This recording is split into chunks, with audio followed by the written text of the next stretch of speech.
Hello, dear students. Welcome back to my channel Physics SPC.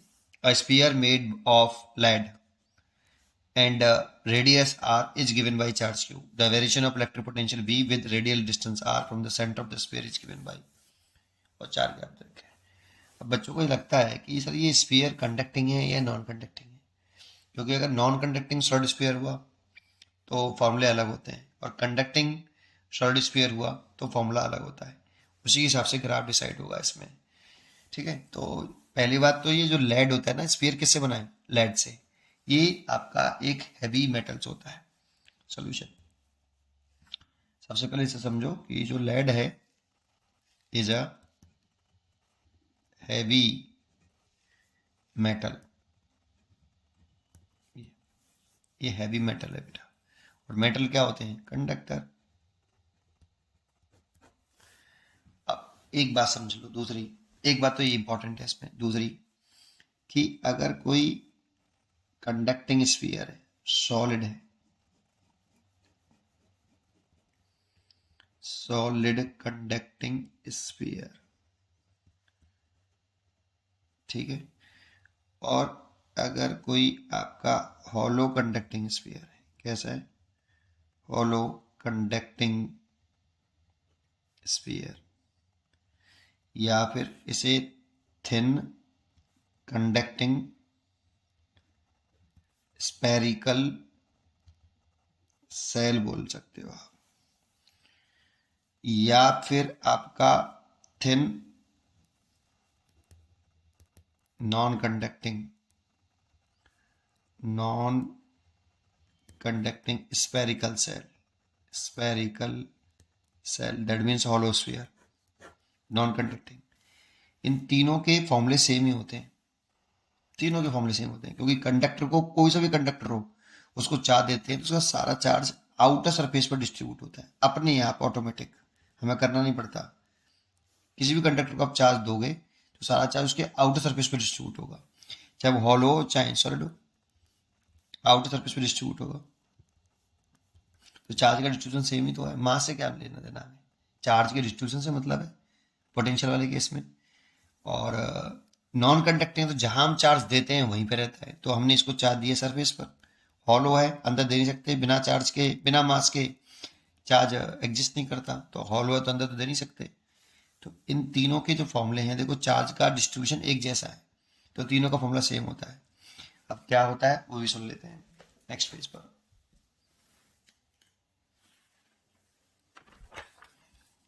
देखो इन तीनों में से कोई सा भी आ जाए, अगर हम आउटसाइड निकाल लें, कहाँ निकाल लें? आउटसाइड। जैसे ये कोई सा भी हो, कंडक्टिंग हो नॉन कंडक्टिंग हो, चार्ज डिस्ट्रीब्यूट हो रहा हो सरफेस पर, क्यू, इसकी रेडियस कैपिटल आर हो, आउटसाइड निकालें तो ये डिस्टेंस अगर मैं स्मॉल आर मान लूँ, small R is greater than capital R, तो इस वाले पॉइंट पर जो पोटेंशियल होता है, पोटेंशियल की बात कर रहा है, तो के क्यू सेंटर से आउटसाइड पॉइंट तक की डिस्टेंस आती है, कितना पोटेंशियल होता है। सरफेस की बात करें तो सरफेस पे स्मॉल आर कैपिटल आर के बराबर होता है, और सरफेस पे पोटेंशियल निकालते हैं, ये कंडक्टर है, इसकी ये रेडियस कैपिटल आर है, क्यू चार्ज है, सरफेस पे पोटेंशियल निकालें तो यहाँ पे स्मॉल आर कैपिटल आर के बराबर होगा, ये स्मॉल आर हो गया कैपिटल आर के बराबर। इस वाले केस में सरफेस का पोटेंशियल होता है V इक्वल टू के क्यू ओवर सेंटर से सरफेस तक की डिस्टेंस, सेंटर से आउटसाइड पॉइंट तक की डिस्टेंस, सेंटर से सरफेस तक की डिस्टेंस।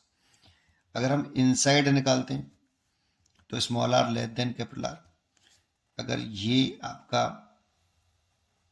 इन तीनों में से कोई सा भी है तो इनसाइड इसकी रेडियस कैपिटल आर है, और इससे आर डिस्टेंस पर ये इस पर पोटेंशियल निकालें तो देखो इसके इनसाइड जो पोटेंशियल होता है, इनसाइड किसी भी पॉइंट का, वो सरफेस के पोटेंशियल के बराबर होता है, सरफेस के पोटेंशियल बराबर कांस्टेंट रहता है। इनसाइड सेंटर का भी इतना ही होगा जितना सरफेस का है, तो सरफेस के बराबर होता है, तो सरफेस पर कितना हो गया बेटा? के क्यू। इनसाइड रेडियस लिखते हैं स्फीयर की, इस मोलार से मतलब नहीं होता बेटा इसमें। ये फॉर्मूला है, हमें प्रूव भी कर सकते हैं, लॉजिक भी हैं, लेकिन इस समय तो मैं फॉर्मूला ही बता सकता हूँ। डायरेक्टली ये याद होने चाहिए भाई, इन तीनों के लिए किसी के लिए भी आ जाए पोटेंशियल ये होता है। लेकिन अगर एक और होता है बेटा, solid non conducting sphere, solid non conducting sphere, solid non conducting sphere, solid भी है और नॉन कंडक्टिंग भी है। इसके लिए फॉर्मूले अलग होते हैं, इसके लिए बिल्कुल अलग होते हैं। ये अगर सॉलिड नॉन कंडक्टिंग स्फीयर है, अगर आउटसाइड निकालेंगे तो कोई ज़्यादा डिफरेंस नहीं है, सेम ही है, क्योंकि इसमें सॉलिड नॉन कंडक्टिंग में जो चार्ज है वो अंदर डिस्ट्रीब्यूट होता है, वो वॉल्यूम में। अगर पूरे वॉल्यूम में यूनिफॉर्मली डिस्ट्रीब्यूट हो ऐसे, तो फॉर्मूला बता रहा हूँ, यूनिफॉर्मली डिस्ट्रीब्यूट हो, ठीक है। तो फॉर्मूला होता है, मान लो पूरा चार्ज कितना डिस्ट्रीब्यूट है इसके अंदर, क्यू, रेडियस इसकी कैपिटल आर है, तो आउटसाइड निकालने पोटेंशियल, तो आउटसाइड जहाँ small R is greater than capital R, तो के क्यू बटे स्मॉल आर। बच्चे कहेंगे तो देखो सेम ही है सर, आउटसाइड के क्यू अपॉन स्मॉल आर, के क्यू अपॉन आर, बिल्कुल सेम ही होता है, आउटसाइड तो बराबर ही होता है, सरफेस पर भी बराबर ही होता है, स्मॉल आर इतना। तो सरफेस पर अगर निकालें, ये 3 डायग्राम बना लें दोबारा से, सरफेस पर निकालें तब भी सरफेस पे भी ये होगा, के क्यू बटे कैपिटल आर, देखो सेम ही दिख रहा है हॉलो का और इसका।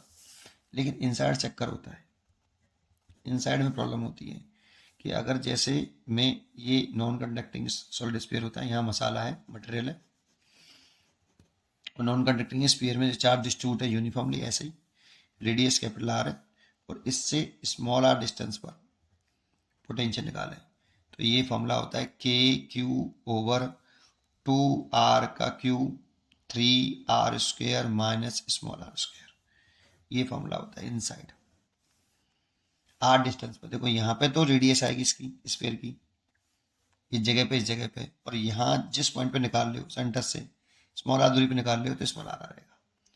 और ये पैराबोला की इक्वेशन है, देखो आप ध्यान से देखो तो v में और r में रिलेशन देखो, v और स्मॉल r में, तो ये पैराबोला की इक्वेशन है, तो ग्राफ पैराबोलिक होगा। और सेंटर पे चले जाएं, एट सेंटर, तो स्मॉल आर वहाँ 0 हो जाएगा। सेंटर पर ये पॉइंट, अगर ऑब्जेक्शन पॉइंट सेंटर पर चला जाए तो 0 हो जाएगा, तो पोटेंशियल सेंटर पे कितना हुआ, ये 0 रख देंगे तो ये से कटेगा एक आर बार, तो कितना हो जाएगा 3k³ ओवर 2r, इतना सेंटर पर होगा और इतना सरफेस पर होगा। यहाँ पे इनवर्स रिलेशन हो गया v में r के साथ, तो ये रेक्टेंगुलर हाइपरबोला आएगा आउटसाइड, सरफेस पे भी रेक्टेंगुलर हाइपरबोला है, इनसाइड पैराबोला है। इसीलिए से ग्राफ जो बन सकते हैं, तीनों के ग्राफ बनाना सिखा दूं। जैसे इसका ग्राफ बनाता मैं, तो इसका ग्राफ क्या बनता, ये स्मॉल आर और ये भी, ठीक है। तो देखो इनसाइड कैसा है बेटा, कांस्टेंट है, सरफेस के बराबर है, तो सेंटर से लेके कहाँ तक, सरफेस तक कांस्टेंट है बेटा पोटेंशियल, तो सरफेस तक कांस्टेंट रहेगा। ये स्मॉल आर, कैपिटल आर कितना है सरफेस पर, v बराबर के क्यू ओवर आर, इतना कांस्टेंट रहा। जैसे ही बाहर निकले सरफेस से, आउट गए, तो स्मॉल आर जैसे जैसे बढ़ेगा कि v घटेगा, और कैसा रिलेशन है, इनवर्स रिलेशन, तो रेक्टेंगुलर हाइपरबोला आएगा ऐसे। तो इसका ग्राफ तो यही हुआ। और इस क्वेश्चन का जो आंसर है, इसमें हमारा जो लेड होता है एक heavy metal, that means conductor होता है, और कंडक्टर है तो ये कंडक्टर की सिचुएशन है, ये वाले तीनों है ना, ये वाली कहानी है, इसलिए इसका आंसर तो बी हो गया, ये इसका आंसर तो खत्म हो गया बी। बट अगर हम नॉन कंडक्टर स्फीयर की डायग्राम बनाते, इसका बनाते, अगर सॉलिड नॉन कंडक्टिंग स्फीयर होता तो इसका ग्राफ कैसे बनता वो भी बता देता हूँ। देखो सॉलिड नॉन कंडक्टिंग स्फीयर के लिए देखें, ध्यान से देखें, तो सेंटर पर 0 नहीं है बेटा, सेंटर पर जो पोटेंशियल है वो 0 नहीं है, सेंटर पर जब स्मॉल आर 0 है, यहाँ पे स्मॉल आर 0 है, यहाँ पे 0 नहीं है, देखो 3.5 है सरफेस का, सरफेस से कितना गुना बड़ा है, सरफेस पे जो है उससे 1.5 टाइम्स ज्यादा है, के क्यू वाई कैपिटल आर। तो देखो सरफेस पर मान लो कि सरफेस पर इतना है, ये कितना है, के क्यू वाई कैपिटल आर, ये सरफेस पर है, ये स्मॉल आर बराबर कैपिटल आर। सेंटर पर आएंगे तो इससे 1.5 गुना ज्यादा होगा, तो ये इससे 1.5 गुना ज्यादा कर दें सरफेस वाले से, तो अभी 1 गुना, फिर ये 1.5 गुना, यहाँ पे आके इसका पोटेंशियल होगा, थोड़ा सा ऊपर कर लेता हूँ, इस जगह पर होगा 3/2 के क्यू ओवर आर, और सेंटर पर 0 है, सेंटर पे 0 नहीं 1.5 गुना है, सॉरी, है ना इतना। तो और बाहर आ जाएंगे तो पैराबोला होता है, सेंटर से बाहर नहीं, सेंटर से इधर तरफ चले, अंदर की तरफ, यहाँ से इधर चले सेंटर की तरफ, तो फिर पैराबोला ग्राफ है। तो यहाँ से ग्राफ यहाँ तक भरता डुलता हुआ पैराबोला ऐसे, यहाँ तक तो पैराबोला हुआ ग्राफ ऐसे। और फिर इसके बाद ग्राफ जैसे आउटसाइड आएंगे तो इनवर्स रिलेशन हो गया, रेक्टेंगुलर हाइपरबोला हो जाएगा, तो इसलिए ग्राफ इस जगह पर आके नहीं ऐसे हो जाएगा। और जानते हो जब तक आर इन्फिनिटी रखेंगे तब जाके पोटेंशियल 0 होगा, इसीलिए यहाँ पे मैंने इसे पैरेलल कर दिया, इसीलिए मैंने यहाँ पे पैरेलल कर दिया, तो इसका ग्राफ ऐसे बनेगा। ये सॉलिड नॉन कंडक्टिंग स्फीयर का ग्राफ होगा ऐसा। लेकिन इस क्वेश्चन में हमें लेड कह दिया, लेड एक कंडक्टर है, इसलिए इसका ग्राफ ये होगा, ये नहीं होगा, ये तो गलत ही है और ये भी गलत है, इन दोनों में से हो सकता था। अब इसीलिए लेड बोल दिया, तो ये कंडक्टर होता है, इसलिए ग्राफ ही होगा।